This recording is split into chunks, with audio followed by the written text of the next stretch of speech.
방송에서 제공하는 투자 정보는 투자 판단에 대한 조언입니다. 방송에서 제공하는 주식의 가치, 가격 상승 및 가격 하락에 대해서는 방송사에서 보장하지 않습니다.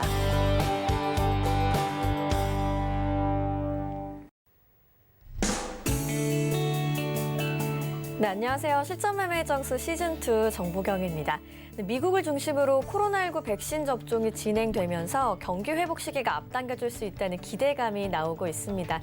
우리 정부도 화이자, 얀센과 코로나 백신 구매 계약을 체결했다고 발표했죠. 현재 코스피가 1% 넘게 오르고 있고요. 코스닥도 빨간불 켜면서 양시장 상승하고 있습니다. 한편 우리 증시는 내일 크리스마스를 맞아서 휴장을 앞두고 있는데요.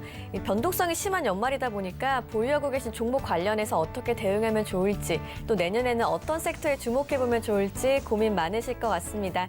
그래서 오늘 실전 매매 정수 여러분께 특별한 크리스마스 선물을 준비했습니다. 오늘은 방송 중에 이정수 위원님의 특별 강의가 진행되는데요. 강의 들으시면서 샵 0082번으로 응원의 문자 또는 숫자 1만 적어서 보내주셔도 오늘 참여해주시는 분들께 강의 자료와 별책부록 선물로 드리도록 하겠습니다. 네, 금일본 방송에서 제공해드리는 정보는 투자 판단에 대한 조언일 뿐입니다. 해당 주식의 가치와 수익률 보장해드리지 않고 있고요. 서울경제TV는 자본시장통화법을 준수하고 있습니다. 1:1 투자 상담이나 유사 수신행위 등 모든 불법 사항을 엄중히 금지하고 있다는 점 참고해 주시기 바랍니다. 또 전문가와 패널을 사칭한 불법 유사행위가 의심되실 경우에는 하단에 나가는 번호로 문의해 주시면 되겠습니다. 그럼 이제 이정수 위원님 만나볼 차례인데요. 먼저 오늘 시장 상황 어떻게 보고 계신지부터 여쭤볼까요? 네, 자 드디어 시장이 또 정고점을 돌파를 했습니다. 바로 코스피 얘기죠. 제가 어제 시장 바닥 친 것 같다. 당일날 칠 수 있다라는 말씀을 좀 드렸는데 어제 바닥을 치고 오늘도 강세의 흐름으로서 움직여주고 있고 여러분들 드렸었던 IT 부품주들 상당히 흐름들이 좋은 것 같은데 자 일단 시장의 흐름을 잠깐 살펴보면서 오늘 강의가 준비되어 있습니다. 연말을 맞아서 그리고 크리스마스 이브날이기 때문에 강의도 준비가 되어 있고요.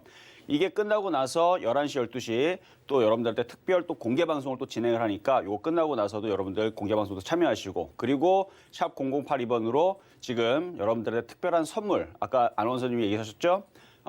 기법 자료인데요. 기법 자료 일단 초급적인 아주 간단한 기법 자료들 여러분들이 연말에서 좀 공부를 해볼 수 있는 생각해 볼 수 있는 기법 자료를 제가 준비를 했으니까 한번 잘 받아보시고 공부도 많이 하셨으면 좋겠습니다.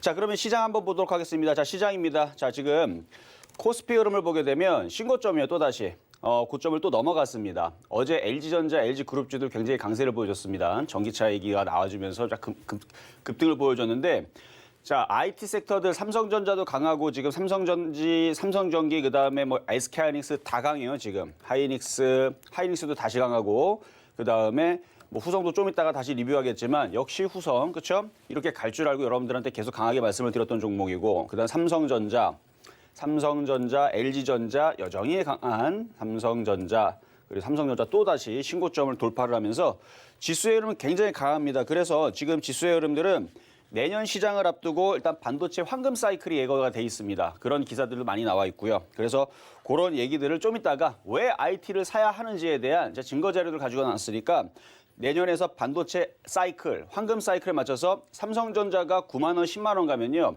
반도체 장비주들, OLED 장비주들은 2배를 갑니다. 삼성전자가 30% 가면 반도체 장비주들은 50%에서 100% 간다는 얘기예요. 그러니까 지금서부터 준비를 해야 되는데 IT 부품주의 비중 확대 전략 계속 말씀을 드렸었고요. 지금 여러분들한테 드렸던 종목들이 하나 이제 슬슬 폭등하기 시작하게 되는데 내년에서는 난리를 날 겁니다. 그래서 전기전자와 자동차도 이제 IT예요. 이제 자동차가 이제 컴퓨터이기 때문에 전차, 그래서 내년에서는 전차의 강세가 나올 거다. 얘기가 뻔할 텐데 IT, 전기전자, 자동차, IT 부품, 자동차 부품, 전차의 강세, 그래서 IT의 비중을 확대하자라는 시장 전략 드리도록 하겠습니다. 네, 전고점을 돌파한 시장 그리고 앞으로도 IT 관련주의 비중 확대해보자는 이야기 정리해 주셨습니다. 이제 오늘의 특강 시작해 보도록 할 텐데요. 오늘 강의 들으시면서 샵 0082번으로 문자 보내주시면 크리스마스 맞이 특별 선물 준비돼 있죠. 비법 자료 보내드리도록 할 테니까요. 문자 참여도 많이 해주시길 바라겠습니다. 그럼 2021년 주목해볼 만한 섹터에 관한 이야기 지금부터 바로 들어볼게요. 자, 일단 강의를 준비를 했습니다. 지금 뒤에 잘 보이시나 모르겠는데 뒤에 추세 변곡점 배달의 전신갑주를 취하라. 제가 서울경제TV에 처음 데뷔하고 나서 밀었었던 제 타이틀이에요. 그래서 추세 변곡점의 달인이라는 건 시장을 보는 데 있어서 저는 특화되어 있다는 얘기죠. 그래서 시장을 보는 데 있어서 특화되어 있는 그래서 전신갑주를 취하라. 그래서 수비를 잘해야지만 공격도 용이하기 때문에 그래서 뭐 그런 의미로 했는데 시장에 대해서는 저희 거의 틀려본 적이 없어요. 최근에서도 어제도 마찬가지. 시장이 제가 한 하루 이틀 정도 흔들릴 수 있다고 얘기했었죠. 공개방송에도 얘기했습니다. 하루 이틀 정도 흔들릴 수가 있다. 근데 그 흔들릴 때 뭘 사라? IT를 적극 매수를 하라. 그랬더니 어떻게 됩니까? IT가 움직이기 시작하죠. 아직 시작도 안 했습니다. 후성은 그냥 선봉장의 역할밖에 안 되는 거고요. 미리 먼저 간 애들도 꽤 있고 그 뒤에 HB 테크놀로지인데 AP스템이라든지 비아트론이라든지 OL 장비들 올라갈 일이 많이 있습니다. 그래서 그런 종목들 여러분들 잘 계속 보시라고 말씀을 드리고 싶었고 얘기를 했고요. 이미 그거 외에서도 IT 부품주들 사야 될 종목들 한 10개에서 20개 정도는 쭉 있습니다. 어쨌든 추세 변곡점 따른 시장에 대한 얘기인데 자 오늘 여러분들한테 말씀드릴 것은 뭐 특별한 지금 기법 강의 자료는 샵 0082번으로 주신 분들한테는 이제 기법 자료가 들어가는 거고요. 여기에서는 기법 자료보다는 일단 왜 IT를 해야 되는지, 왜 2021년도에 IT로 대세 상승장을 준비하라고 하는지, 반도체 소재 부품 장비 비중 확대 전략 강의입니다. 자, 이 부분에 대해서 시작하도록 하겠습니다. 자, 첫 번째인데요. 자, 반도체 자동차 수출호죠. 이게 10월 달이에요. 불과 2개월 전에 기사가 나왔던 겁니다. 기사가 나왔던 건데 자, 경상흑자 역대 3위 이렇게 기사가 나와 있죠. 반도체 자동차 수출 탄력이 붙으면서 10월 경상수지 역대 3위, 세 번째로 큰 흑자를 기록을 했다. 자, 올해 3월 달에, 2월 달에, 3월 달에 코로나 때문에 아주 경제가 폭망하는 수준으로 전 세계가 난리가 났습니다. 그러면서 이 타격이 오래 갈 것이다, 위험하다, 큰일 났다 이런 얘기들로 전 세계 증시가 다 폭락을 했어요. 기억나시죠? 3월 달에 얼마나 많이 빠졌는지. 우리나라도 1,500이 깨지면서 아주 종목들이 마이너스 50%, 60% 쾅쾅쾅 빠졌었는데 그런데 불과 7개월 만에 무슨 일이 나왔습니까? 경상흑자. 탈출을 하고 있는 흐름들이 지금 나와주고 있으니까 기대감에 지금 좋아지고 있다는 얘기죠. 그러니까 아직도 코로나는 난리도 아닌데, 그렇죠? 전 세계적으로 다 기대감. 근데 기대감만 나오는 게 아니고 실질적으로 반도체와 자동차에 수출이 탄력이 붙었다. 그러니까 어떻게 보면은 생산 공장이라고 하죠. 유럽 시장, 그다음에 인도 시장, 중국 시장, 미국 시장에 생산 공장이 똑같이 있었어요. 예를 들어서 똑같이 떡볶이를 파는 공장이 세로가 다 있었는데 유럽과 미국과 인도와 중국은 전쟁이 나가지고 떡볶이 시장이 다 박살난 겁니다. 근데 우리나라는 괜찮아요. 아직 그래도 공장이 온전합니다. 그럼 어떡합니까? 우리나라 떡볶이 시장이 전 세계적으로 다 팔면 되는 거죠. 지금 그 상황이 된 겁니다. 다른 나라에 비해서 팬데믹이 적었기 때문에 그래서 타격이 적었기 때문에 다른 나라들은 다 난리가 난 거예요. 공장도 무너지고 일하던 사람도 다 죽고 난리가 나버리니까 우리나라에 있는 공장들은 잘 버티다가 이게 기회가 된 거죠. 그래서 과거에 일본 같은 경우도 우리나라랑 북한이랑 전쟁에서 난리가 나니까 옆에서 특수를 받았듯이 지금 전 세계가 전쟁 상황인 거예요, 지금. 코로나라는 전쟁과 지금 난리가 난 겁니다. 폐허가 된 건데 우리나라의 수출 상품들은 아직까지는 타격이 크지 않아서 어떻다? 이게 경기 회복이 되면 그래서 그게 지금 이게 나온 겁니다. 그래서 반도체와 자동차가 지금 전 세계로 팔기가 되게 좋아졌다. 이런 기사거리로 이해하시면 될 것 같고요. 그리고 이 기사 같은 경우는 이제 뭐였냐면은 이게 불과 이제 한 달 전에 나왔던 기사들인데 삼성이 6위 마이크론에 따라잡혔다라는 얘기가 나와주면서 많은 기사들이 이제 그런 얘기들이 많이 나왔었죠. 마이크론이 이제 하이닉스를 어느 정도 추격을 하니까 삼성전자를 추격하니까 삼성전자의 기술력이 이제 거의 어느 정도 이제 고갈된 것이 아닌가 아니면 이제 그동안에서는 이제 메모리 반도체 시장의 1등 거의 따라잡을 수 없는 독보적인 전주였는데 이제는 그런 게 아니고 이제 기술 격차 좁혀지니까 이제는 위기가 아닌가라는 그런 그런 얘기들이 나옵니다. D램 기술 격차도 3년에서 6개월로 좁혀졌고 황 교수님은 세 걸음 뒤에서 따라오던 것이 이제는 반 걸음 뒤에 있다 하면서 이제 위기를 얘기를 합니다. 근데 저는 이때 코웃음을 쳤어요. 왜냐하면 과거에서도 삼성전자는 기술을 쌓아놓고 있다가 누가 추격했다라는 기사가 나오면 이틀 만에, 3일 만에, 혹은 일주일 만에 새로운 기술들을 보여주면서 너희들과 나는 다르다라는 거를 항상 보여줬기 때문에 저는 그래서 이 기사 나왔을 때에서 별로 신경을 쓰지 않았습니다. 근데 시장에서는 삼성전자 위기론 내지는 반도체에 이제 독보적인 그런 부분들이 이제 조금 떨어지지 않을까라는 그런 이제 뭐 우려 이런 얘기를 꺼내놨었는데 전혀 그럴 일이 없다라는 거. 자, 그 뒤에서 일주일 뒤에서 이제 하이닉스가 176단의 낸드 플래시를 개발을 성공을 합니다. 자, 그런데도 그때 이제 하이닉스가 개발을 성공을 했는데 삼성전자는 그냥 묵묵하게 아무 발표도 하지 않고 가만히 있었죠. 그래서 제가 한번 자료를 좀 찾아보니까 삼성전자는 기술은 있는데 일부러 안 하는 거였었어요. 왜 그러냐면 여유죠. 승자의 여유라고 해야 되나? 하여튼 기술력이 자기네들은 많이 갖고 있기 때문에. 뭐 결론적으로는 일부적인 마이크론에 가지고 있는 그 기술력, 그러니까 딱 일부, 그러니까 100개 중에서 1개 정도는 마이크론이 잠시 일부적으로는 따라잡은 건 맞습니다. 그러나 삼성전자가 만약에 이게 마이크론은 이제 그 더블 스택으로 쌓은 거고 쉽게 얘기하면은 2개를 쌓은 거예요. 2개를 쌓은 거고, 그러니까 88단짜리 2개를 쌓으면은 그 176단이 되게 되는데, 삼성전자는 128단은 1개를 쌓은 겁니다. 1개로 128단을 쌓은 건데 이거를 2개로 쌓으면 256단을 쌓을 수 있다라는 얘기가 있어서 이때 당시만 하더라도 저는 그 소식을 듣고 그래서 삼성전자가 그랬구나 했는데 나중에 지난주인가요? 지지난주 얼마 안 돼가지고 기사가 나왔습니다. 삼성전자에서 바로 더블 스택을 적용하면 우리도 256단까지는 얼마든지 할 수가 있다.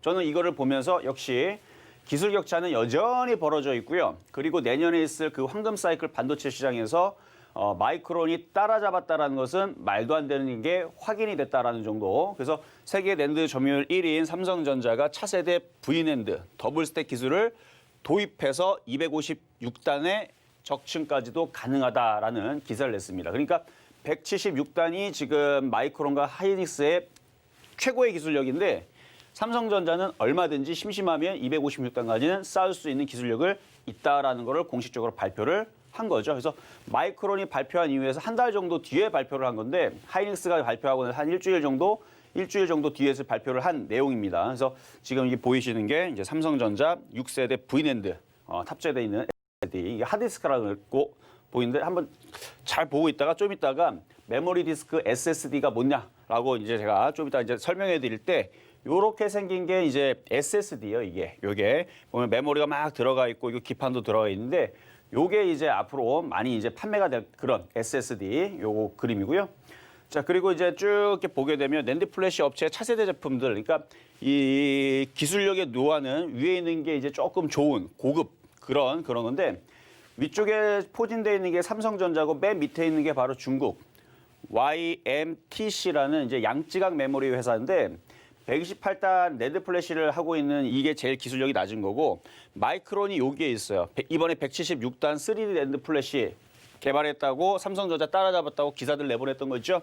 기술 격차가 그 위에 미국 인텔도 따라잡아야 되고요. 그 위에 하이닉스 176단 얘는 4D입니다. 4D 4D 낸드를 따라잡아야 되는데 기술력으로 따지게 되면 아직 이렇게 한참 멀었는데 그렇죠. 기사에서는 삼성전자가 곧 따라잡을 것 같은 뭐 그런 느낌으로 되는데 전혀 그럴 일 없다. 그래서 삼성전자는 내년에서도 기술력으로 어마어마하게 치고 나갈 그런 그러니까 그런 회사이지 혹시나 삼성전자를 가지고 있거나 삼성전자의 기술력을 의심했던 사람들은 의심을 푸시고 일부적인 부분에 있어서만 삼성전자는 기술력이 없는 게 아니다. 마이크론의 기술력 경쟁에서 심화된 것은 맞지만, 그러니까 경쟁이 심화된 건 맞아요. 그러나 부분 기술에서 일시적으로 앞선 것이다. 요거를 여러분들 그렇게 이해하시면 될 것 같아서 업계 위기에 밀렸는데 타격이 있느냐? 전혀 없다. 제가 그래서 주유소 방송에도 얘기했죠. 전혀 타격이 없을 것이다. 그런 거 아니다. 기술력이 일부분이 앞선 거지 삼성전자의 뭐 100개 중에서 1개 앞섰는데 그것도 1개 앞선 것도 지금 256단으로 따라잡았기 때문에 전혀 의미가 없는 거고요. 자, 이제 메모리 반도체의 글로벌 낸드 플래시의 점유율을 보게 되면 하이닉스가 인텔의 낸드 플래시 부분을 인수를 했죠, 최근에. 인수를 하면서 점유율이 많이 올라갔어요. 그래서 점유율이 둘이 합치면 22.9%로 조금씩 바뀌긴 하는데 22.9% 삼성전자 다음으로 낸드 플래시 시장에서 아까 봤었던 SSD, 그렇죠? 그게 이제 낸드 플래시, 그러니까 전기를 넣든 안 넣든 그 저장이 되는. 그래서 원래 휘발성 메모리 같은 경우는 저 뒤에서 설명하겠지만 컴퓨터를 끄면은 지워져요. 근데 이거는 지워지지 않기 때문에 하드디스크로 이용을 하는 그 낸드 플래시를 얘기를 하는 건데 그거의 점유율을 지금 보여드리는 거고요. 자, 메모리 반도체 이거 좀 전에 마찬가지 말씀드렸던 이제 메모리 저장하는 반도체. 그래서 하드디스크를 얘기하는 건데 SSD. 그래서 낸드 플래시 전체적인 점유율을 보게 되면 삼성전자가 1위지만 기업용 SSD 시장 점유율로 따지게 되면은 하이닉스, 인텔, 인수한 요게 조금 더 비중이 많습니다. 근데 이거 그렇게 크게 의미는 없어요. 중요한 의미는 뭐냐면 내년 시장이 제가 뒤에서 또 얘기하겠지만 내년 시장이 서버 시장과 이런 부분들이 엄청나게 폭증을 할 겁니다. 근데 거기에 맞춰서 공장을 가지고 있고 생산할 수 있는 뭐가 있어야 되잖아요. 만약에 내년에서 메모리와 낸드 플래시와 그다음에 메모리 시장과 비메모리 시장이 무지하게 커지는데 준비가 안 돼 있다면 팔아먹을 수 있는 공장이 없다면 그러면 준비하는데 어떻게 되겠어요? 더디면 돈을 다 놓치는 거죠. 근데 삼성전자 하이닉스는 이미 준비가 어떻게 돼 있다? 됐다. 내년에서 돈을 많이 벌 공장들을 다 가지고 있다. 이렇게 되는 거고요. 자, 메모리 반도체. 요거는 이제 글로벌 디램 시장 점유율 아까 봤었던 거 조금 바뀌었던 부분인데 43.5%, 30% 마찬가지 좀 전에 했던 거. 그래서 최신 자료예요. 이거는 최신 자료로 대처를 해서 봐드리는 거고.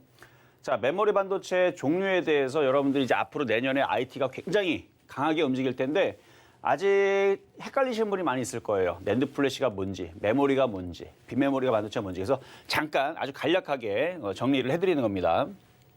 자, 메모리 반도체는 그냥 저장이 되는 거고요. 비메모리 반도체는 그냥 CPU를 생각하면 돼요. 처리하는 거, 연산 처리하는 거. 그래서 비메모리 반도체는 데이터 처리 목적으로 사용을 하고 우리가 쉽게 생각을 했을 때서 CPU, GPU, 이거 그래픽 카드를 처리하는, 그래서 그래픽 카드를 처리하는 기술, NPU, 이거는 이제 인공지능에 이제 되는 건데 어쨌든 CPU, GPU, NPU, 요게 이제 비메모리 반도체 시장이고요. 이 시장 규모가 이 전체적인 비메모리 반도체 시장 규모가 400조로 이제 성장을 할 거란 얘기입니다. 현재 이제 뭐 100조도 잘 안 되고 있지만 이게 100조 정도 되고 있지만 이게 400조로 커진다는 얘기고 거기서 파운드리 시장이 지금 뭐 50조 뭐 이렇게 뭐 100조에서 50조 이내에서 지금 움직여지고 있지만 내년에서 계속 성장한다라는 게 이제 그런 부분들인데 전체적인 큰 비메모리 반도체 시장은 400조 시장이라는 거 그걸 머릿속에 넣으시면 되고 메모리 반도체 시장은 대략 170조에서 성장하게 되면 200조 정도로 봅니다. 근데 몰라요. 내년에서 더 성장하게 되면 200조를 넘어갈 수도 있어요. 일단은 시장에서 예측하는 거는 170조에서 200조. 거기에서 170조 시장에서 지금 삼성전자, 하이닉스가 다 해먹고 있는 겁니다. 그거는 알고 계시죠? 그래서 삼성전자 메모리 반도체, 디램 이게 이거예요. 메모리 반도체. 요거는 이제 앞으로 우리가 해야 될 것들이고요. 여기서 파운드리 시장에서 삼성전자가 많이 해 먹을 것들이고 비메모리 반도체를 전부 다 삼성전자가 할 수 있는 거는 아닙니다. 왜냐하면 인텔의 CPU와 엔비디아, AMD의 그 그래픽 카드라든지 이런 부분들은 걔네들한테 줘야 되기 때문에 우리가 이제 내년에서 우리 대한민국에서 삼성전자, 하이닉스가 해야 될 것은 그런 회사들이 치고받고 싸울 때에서 그런 물량들을 파운드리로 받아서 생산을 해줘서 납품을 하는 그 시장이 커진다는 얘기입니다. 그러니까 400조를 다 먹는다는 얘기는 아니에요. 파운드리 시장에서. 어쨌든 지금 우리나라 삼성전자가 지금 하이닉스와 함께 메모리 반도체 시장에서 지금 점유하고 있는 그 메모리 반도체가 뭐냐? 아까도 얘기했지만 정보를 저장하는 용도로 사용을 하고요. 거기에는 디램이 있고 SSD, 낸드 플래시가 있는데 디램은 휘발성, 그래서 임시 저장이에요. 그래서 저장을 했다가 컴퓨터를 끄면 지워집니다. 그래서 디램 반도체라 그러고요. 낸드 플래시는 하드디스크 저장 용도로 쓰는 거예요. 그래서 컴퓨터를 꺼도 지워지지가 않는 그래서 비휘발성, 그래서 영구 저장. 그래서 요 두 가지가 내년에서는 두 가지가 급증을 하는 많이 쓰일 것 같다라는 얘기고요. 이거를 조금 더 정리를 하게 되면은 이제 기사들 여러분 찾아보게 되면 삼성 그 비메모리 반도체 파운드리 시장이 지금 계속 확대가 된다는 기사를 많이 봤었죠. 올해에서 지금 삼성전자가 많이 업적을 많이 세웠어요. 엔비디아의 차세대 GPU를 수주를 했고요. 그래픽 카드 그 CPU, CPU를 하지 않고 그래픽 카드 그 CPU를 GPU라고 하는데 그거를 수주를 했고 퀄컴에서도 AP 칩을 수주를 했습니다. 퀄컴 AP 칩은 이제 핸드폰에 들어가는 두뇌 CPU를 생각하시면 될 것 같고요. IBM의 차세대 CPU를 수주를 하고 바이두, 인공지능 이쪽에 있는 것도 수주를 하고 그렇게 해서 메모리 시장 200조, 그다음에 비메모리 시장 400조 이 시장을 얘기를 하는 건데 일단 비메모리 반도체 시장의 2019년도 4분기와 2020년도 2분기 파운드리 매출에 대한 점유율이에요. 점유율을 보게 되면 아직까지는 그러니까 현재까지도 TSMC의 점유율이 50%가 넘어갑니다. 아직까지도. 아직 삼성전자의 점유율은 17% 정도. 그래서 아직 많지는 않아요. 근데 내년에서는 많은 전문가가 예상하기에는 많이 늘어날 겁니다. 그 증거 자료를 제가 다 뒤에 가지고 나왔으니까 그러니까 지금 현재까지는 이렇지만 왜 내년에서는 삼성전자 점유율이 많이 늘어나고 TSMC가 왜 줄을 건지 그거를 뒤에서 좀 보도록 할게요. 자, 일단은 그 뒤에서 또 보는 건 보는 거고, 자, 비메모리 반도체 지금 400조짜리 그러니까 반도체 시장 전망에 대해서 지금 나와 있죠. 아까도 말씀드렸듯이 비메모리 반도체 시장이 3,747달러, 대략 400조 정도가 됩니다. 그리고 반도체 시장은 그것보다 폭증으로 늘어나지는 않지만 그래도 늘어나요. 그래서 2022년도까지 약 170조에서 200조 정도 시장의 성장을 가지고 있고 이걸 제가 환산을 했어요. 환산하게 되면 약 100억 달러는 10조 8천억. 그러니까 아까 전에 3,747억 달러는 406조 7천억이 되는 겁니다. 400조 시장 맞죠? 그렇게 보시면 될 것 같고 거의 뭐 300, 그러니까 거의 4천억 달러다 그러면 400조고 100억 달러다 그러면 10조라 생각을 하면 됩니다. 그렇게 이해하시면 될 것 같고 아까 말씀드렸던 그 비메모리 반도체 시장이 400조가 된다라 그랬죠. 그 400조가 되는 그 카테고리라고 생각하시면 돼요. 400조 시장이 뭐가 있느냐? 바로 CPU가 있습니다. 중앙처리 장치를 얘기를 하는 거고 이 CPU는 AMD와 인텔이 약 64조 원의 시장 규모를 가지고 있다. 이렇게 보면 될 것 같고요. 그다음에 그래픽 카드, 컴퓨터에 뭐 게임 등에 많이 사용이 되는 그래픽 카드, 이거는 지금 엔비디아와 AMD가 약 12조짜리 시장을 가지고 있습니다. 64조, 12조, 이걸 잠깐 기억을 해놓으세요. 자, 그다음이 이제 AP. 퀄컴이라든지 삼성전자라든지 스냅드래곤이라든지 뭐 이런 부분들에 대한 스마트폰에 들어가는 CPU라 그랬죠. 중앙처리 장치 CPU의 이제 그런 그러니까 CPU만 하는 게 아니고 AP이기 때문에 이게 이제 통신과 그래픽 기술을 통합을 하는 그래서 핸드폰에 들어가는 AP 칩은 통신도 되고 그렇죠. 그러니까 인터넷도 되고 게임도 되고 뭐 다 되죠. 그래서 그래픽도 되고 뭐 다 되는 그걸 AP 칩이라 그러는데 약 33조 원의 시장 규모를 가지고 있습니다. 이게 다 지금 비메모리 반도체예요. 자, 그리고 차량용 반도체. 요걸 보게 되면 지금 얘가 46조나 됩니다. 상당히 크죠. 앞으로의 시장은요. 바로 이 차량용 반도체 시장이 굉장히 커질 겁니다. 근데 봐봐요 한번. 뒤에 뭐예요? 반도체네요. 자, 우리나라 시장의 강점이 뭡니까? CPU를 잘 만듭니까? 아니죠. 우리나라는 반도체를 잘 만들어요. 여러분들 하이닉스가 잘 가는 게 왜 그런지 왜 이렇게 잘 갈까 하는지 궁금하신 분들이 꽤 많은데 제가 몇 달 전에서도 잠깐 힌트를 준 적이 있습니다. 뭐냐면 하이닉스는요. 알게 모르게 지금 뭔가 장비를 많이 사고 있는데 그 장비가 뭔지 알아요? 차량용 반도체를 만들기 위한 공장을 짓기 위한 장비를 많이 매입을 했습니다. 그 매출표에 보면 나와 있어요. 그래서 저는 이미 2달 전에 이미 하이닉스가 그렇게 가고 있다는 걸 알았기 때문에 이 차량용 반도체에서 좋게 얘기한 적이 있습니다. 하이닉스는 디램만 하는 것이 아니고 이 진입 장벽이 굉장히 높아요. 차량용 반도체는 그 막 몇만 볼트짜리를 그 자동차 얘기하면 아마 기억나시는 분들이 있을 거예요. 제가 분명히 방송에서 한번 얘기했기 때문에 몇만 볼트짜리 수십만 볼트짜리를 그걸 견뎌내야 되기 때문에 반도체가 이게 약해버리게 되면 타버리거나 고장나거나 거기 옆에 있는 실리콘이 있죠. 다 녹아버립니다. 그렇기 때문에 이거는 아무나 그냥 중국도 이거는 진입 장벽이 높아서 잘 못 들어오고요. 유럽 몇몇 국가라든지 진입 장벽이 좀 높아요. 근데 하이닉스도 전 세계적으로 삼성전자와 더불어서 기술력은 최고봉이란 말이에요. 그래서 지금 하이닉스가 내년 시장에 차량용 반도체를 사활을 걸기 위해서 지금 진입하고 있습니다. 아직 이슈는 안 나오죠? 내년에 이슈 많이 나올 것 같아요. 그래서 전장장치, 자동차, 그러니까 전자장비 장치를 얘기하는 거예요. 자동차에 들어가는 전력 반도체, 이거에 대한 수요가 어마어마할 텐데 조금 더 부가적 설명을 말씀드리면 지금도 자율자동차라든지 자동차에 전장장치 반도체가 들어갑니다. 근데 지금은 소위 말하는 꼬물딱지 그 메모리가 들어가는 거예요. 그러니까 1,000원짜리가 들어가는 거예요. 물론 1,000원짜리 아니죠. 10,000원짜리가 들어가는 거지만 점점 이게 이제 좋은 걸 들어갑니다. 그게 보면은 표에 보면 가격이 있어요. 점점 이게 성능이 더 좋은 그리고 인공지능화된 혹은 더 견디기 더 많은 부분들을 견딜 수 있는 그래서 비싼 이제 차량용 반도체들이 들어가기 때문에 이거에 대한 매출이 어마어마할 거라는 얘기죠.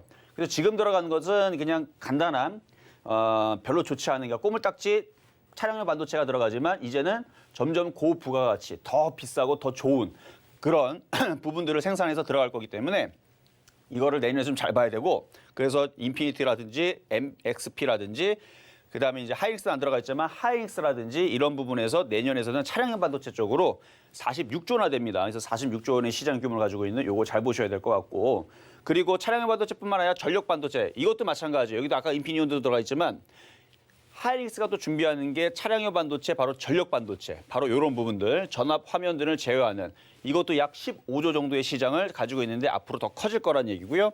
이미지 센서 이것도 비메모리 반도체 시장입니다. 렌즈로 들어온 빛을 디지털 신호로 변환하는 그래서 소니, 삼성전자 이쪽의 시장이 약 14조 원의 규모.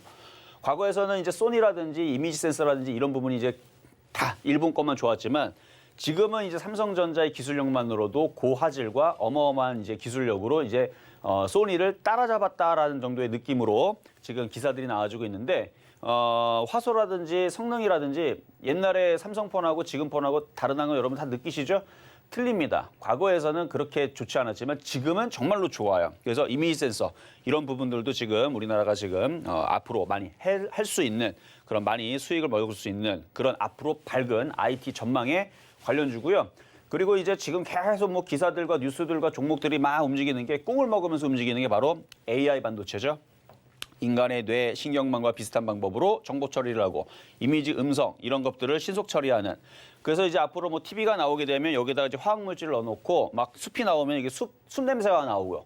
막 그리고 뭐 예를 들어 바다면 여기 바다 냄새가 나오고 그런 부분들이 이제 인공지능으로 처리를 해가지고 그런 냄새를 합성해갖고 하는 그런 기술도 다 앞으로 나온다고 합니다. 대단하죠?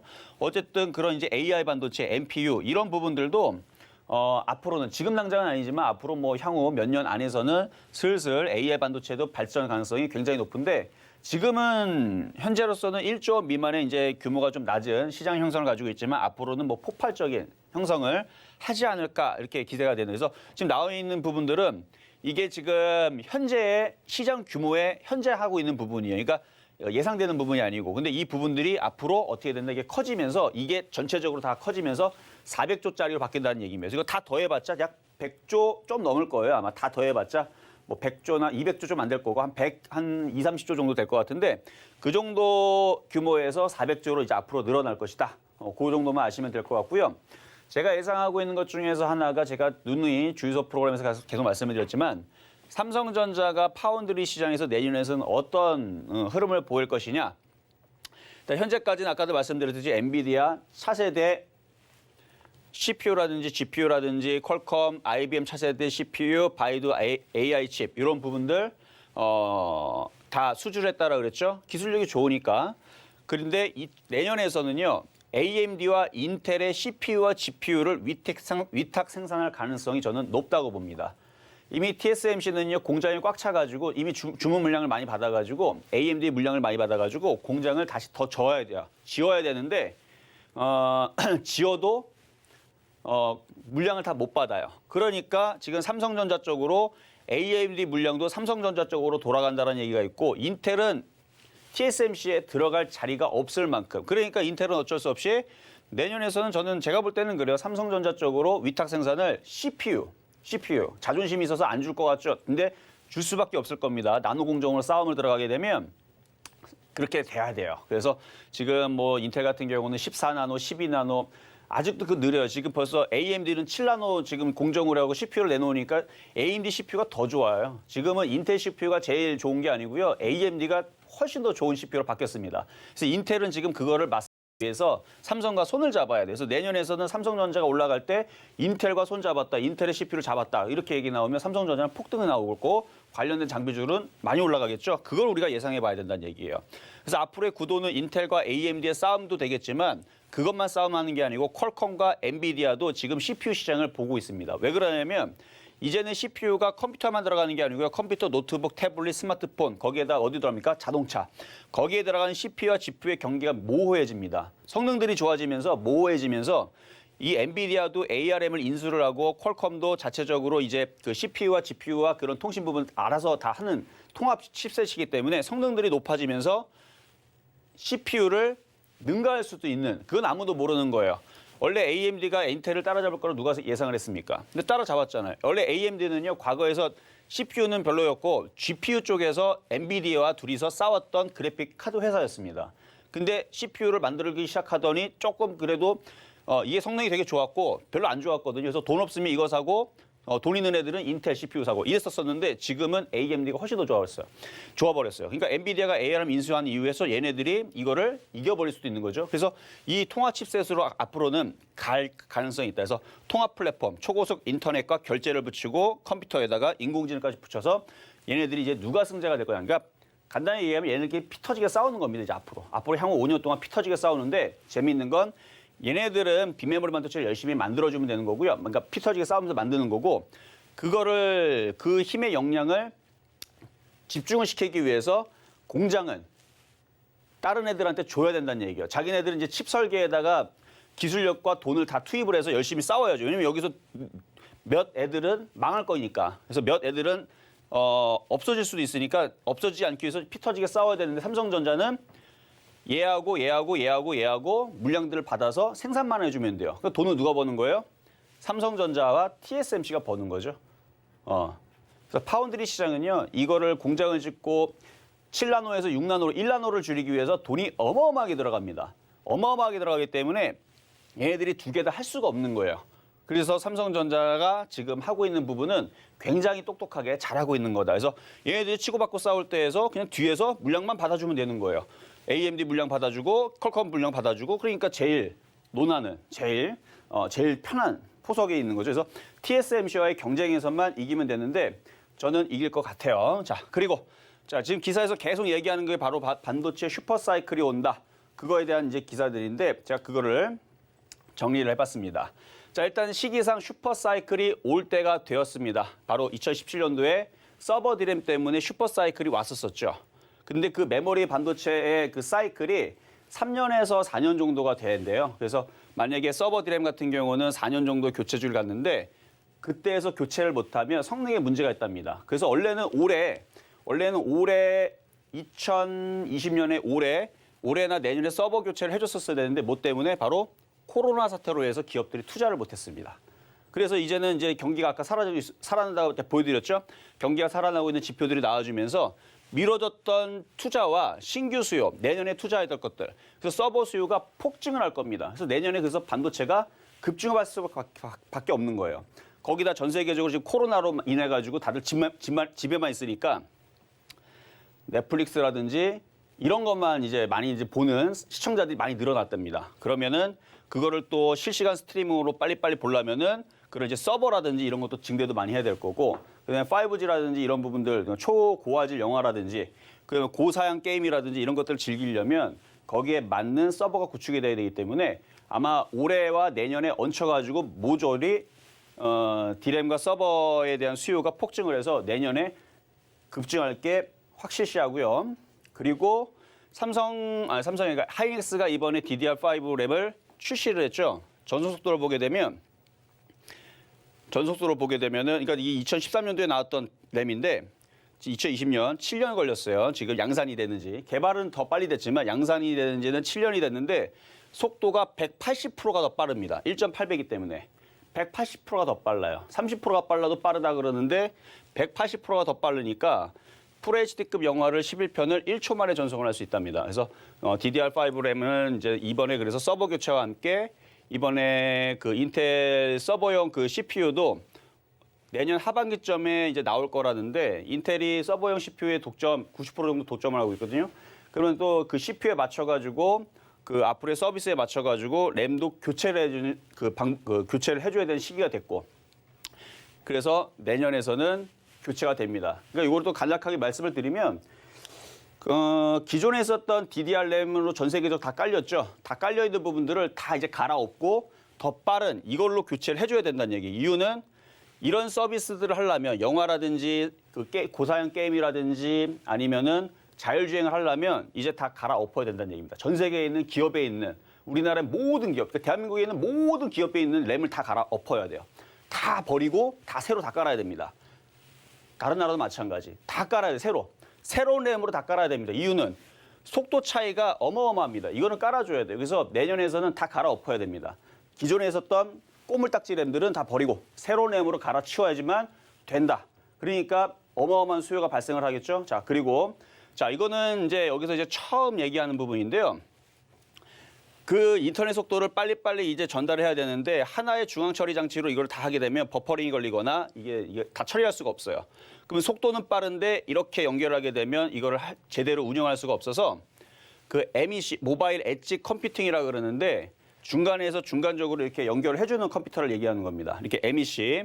그래서 모바일 엣지 컴퓨팅이 중간중간에 들어와서 속도를 분배해주면서 이렇게 5G 속도를 구현하기 위해서는 엣지 컴퓨팅을 더 늘릴 필요가 있다. 당연히 여기 들어가는 뭐가?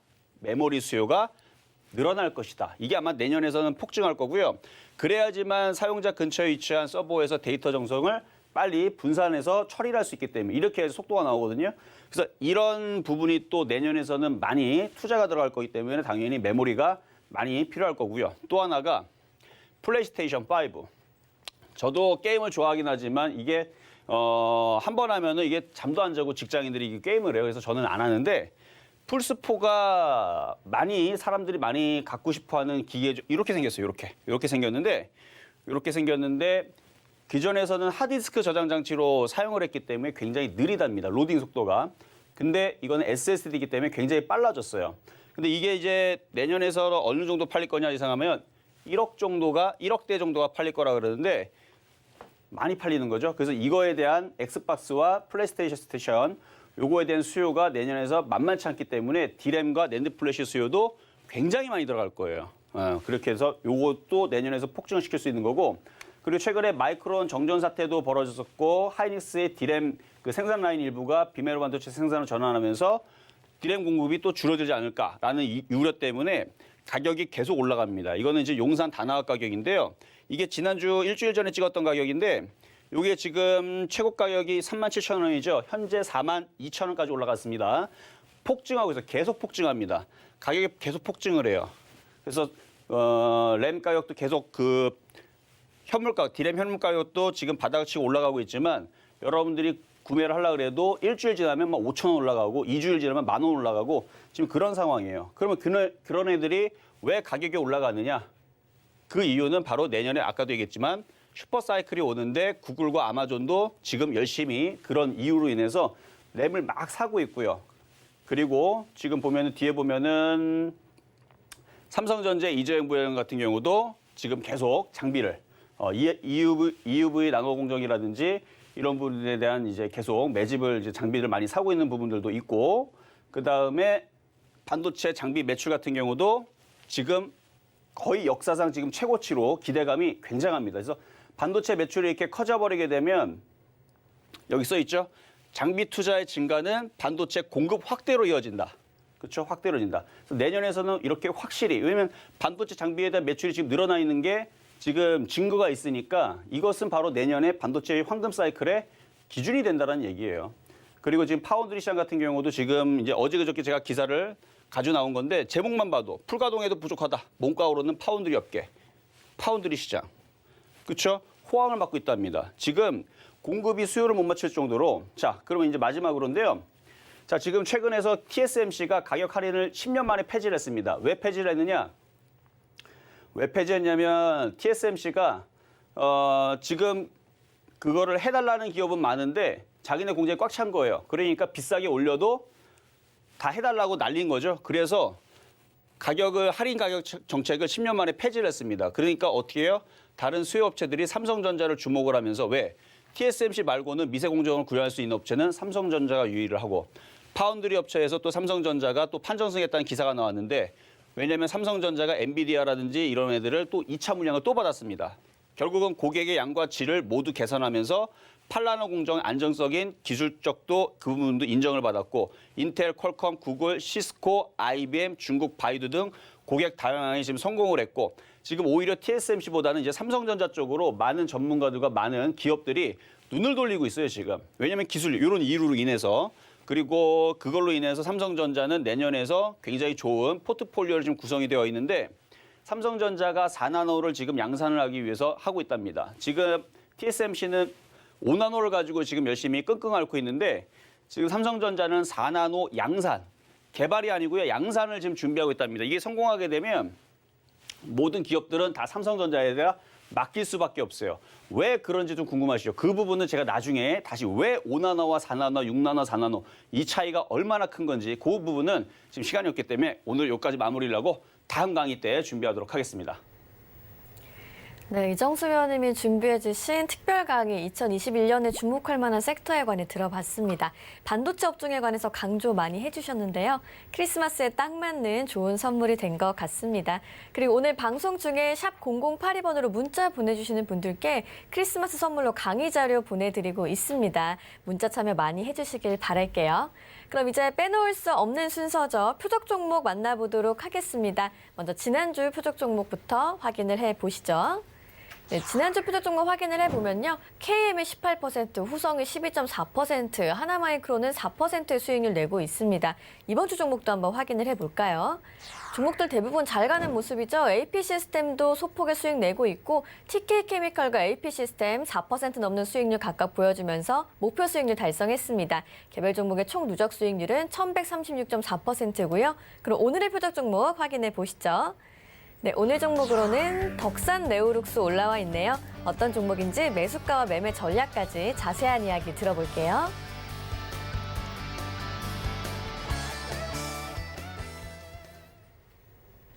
자, 오늘 표적 종목은 덕산 네오룩스입니다. 얘도 OLED 장비주예요. 일단 반도체 섹터에 대해서 계속 얘기를 하면은 결국은 반도체 섹터가 좋을 거란 얘기인데 그럼 반도체 섹터만 좋을 거냐? 반도체가 만들어지면 IT가 부흥이 오겠죠. 그러면 관련된 IT 기기들도 많이 올라갈 테지만 LG 디스플레이라든지 삼성 SD라든지 그 디스플레이를 만드는 이런 기업들도 왜냐면 지금 OLED 패널들에 대한 마이크로 LED, 그다음에 미니 LED 이런 부분의 제품의 다양화로 인해서 뭐 교체 주기도 됐고 그래서 그 롤러블 많은 거 그래서 그런 부분에 대한 제품 라인업과 앞으로 전장 부품에 앞에 들어가는 그 자동차 앞에 들어가는 디스플레이라든지 그다음에 뭐 핸드폰에 들어가는 이제 차세대 제품에 들어가는 OLED. 그래서 과거에 아이폰 같은 경우는 LCD의 제품이 쓰여졌거나 아니면은 태블릿도 마찬가지 LCD 제품이 쓰였던 부분들을 지금 OLED로 다 교체를 했단 말이에요. 그래서 OLED에 대한 이제 패널에 대한 수요가 내년에서는 턴어라운드가 될 가능성이 굉장히 높아서 관련된 반도체만 움직이는 게 아니고 OLED 장비들도 올라갈 가능성이 높아 보인다라고 말씀을 좀 드리면서 그래서 오늘의 표적 종목은 바로 그래서 덕산 네오룩스인데요. 덕산 네오룩스 일단은 가격 전략은 제가 좀 이따 말씀을 드리도록 하고 오늘은 마지막 날이기 때문에 막날이기 때문에 오늘은 이번 주 월화수 드렸던 종목 먼저 AS를 해드리고 그리고 나서 덕산 네오룩스 가격 전략까지 말씀드리도록 하겠습니다.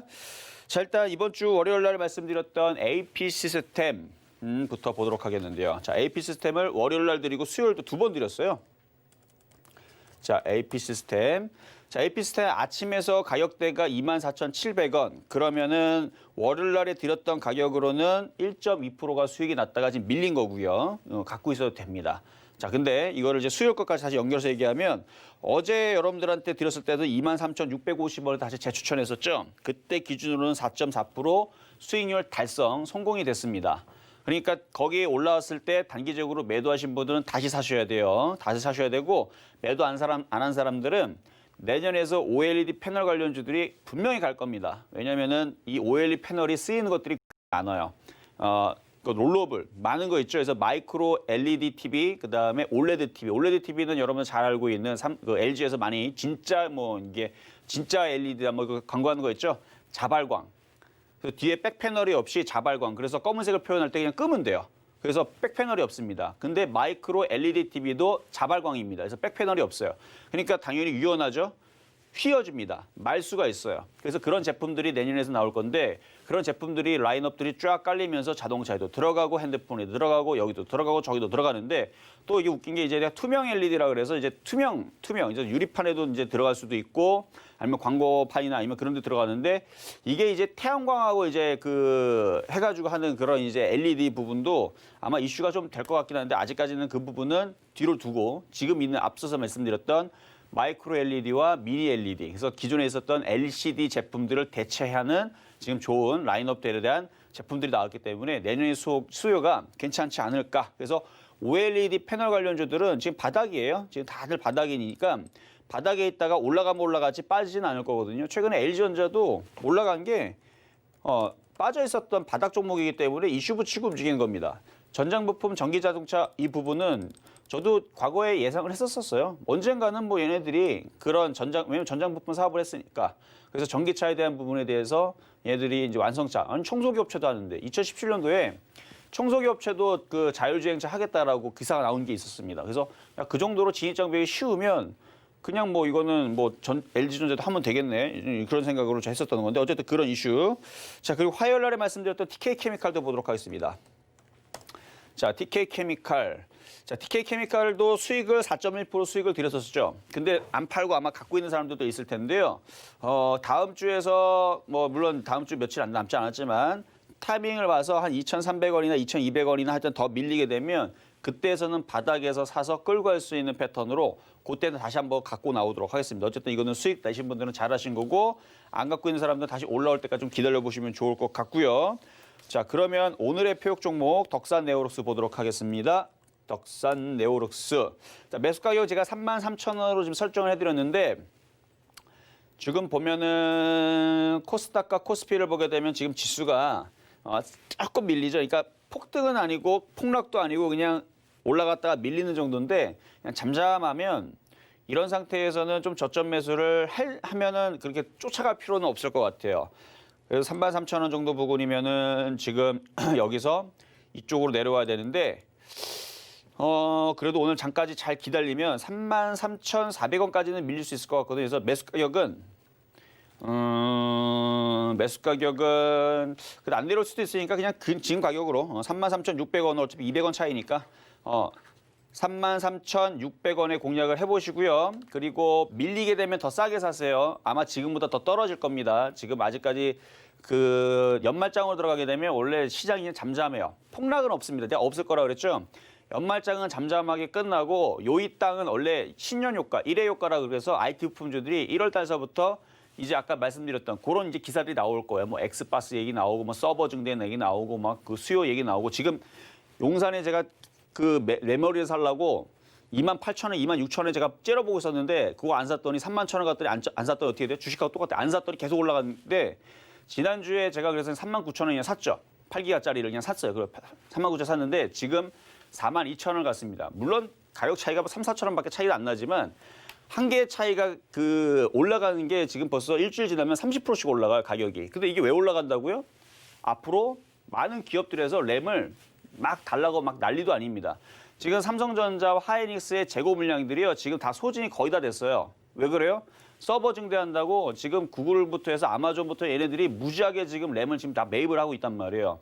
그리고 내년에서 5G 시대가 되게 되면 새로운 DDR5 램을 또 무지하게 또 판매가 될 거고 그래서 그런 부분에 또 이제 그 IT 시장이 내년에 또 그것 때문에 기사들이 확 나오면서 움직이면 그러면은 반도체만 가진 않습니다. 그러니까 직접적으로는 후성처럼 반도체 재료 아니면 반도체 장비, 반도체 뭐 부품 이런 게 직접적으로 먼저는 움직이겠지만 그 이후에서는 PCB, 플렉서블, 카메라, 인공지능, 2차 전지, 그렇죠? 그리고 OLED 장비 다 같이 수혜를 볼 거기 때문에 그렇게 보시면 될 것 같고, 그래서 네오록스, 덕산 네오록스는 그렇게 OLED 장비주 쪽인데 얘만 있는 거는 아니에요. 이게 똑같이 AP 시스템하고 여러분들 드렸었던 그 뭐죠? HB 테크놀로지도 똑같은 그 반도체 OLED, 그러니까 반도체가 OLED 장비주기 때문에 똑같이 보시면 돼서 덕산 네오록스, HB 테크놀로지, AP 시스템 똑같은 종목들이니까 뭘 갖고 있든 내년에서는 이런 IT 부품주들을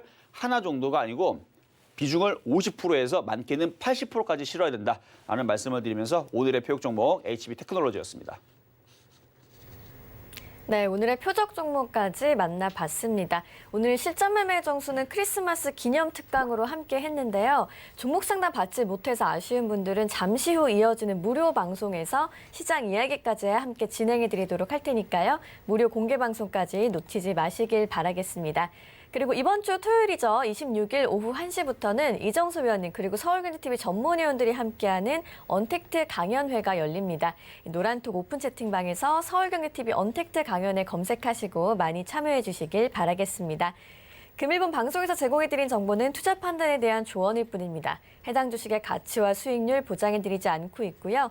서울경제TV는 자본시장통화법을 준수하고 있습니다. 1:1 투자 상담이나 유사 수신행위 등 모든 불법사항을 엄중히 금지하고 있다는 점 참고해 주시기 바랍니다. 저희가 오늘 준비한 소식은 여기까지고요. 저희는 다음 주 이 시간에 다시 건강한 모습으로 찾아오겠습니다. 서울경제TV와 함께 하시면서 즐거운 연휴 보내세요. 시청해주신 여러분 고맙습니다.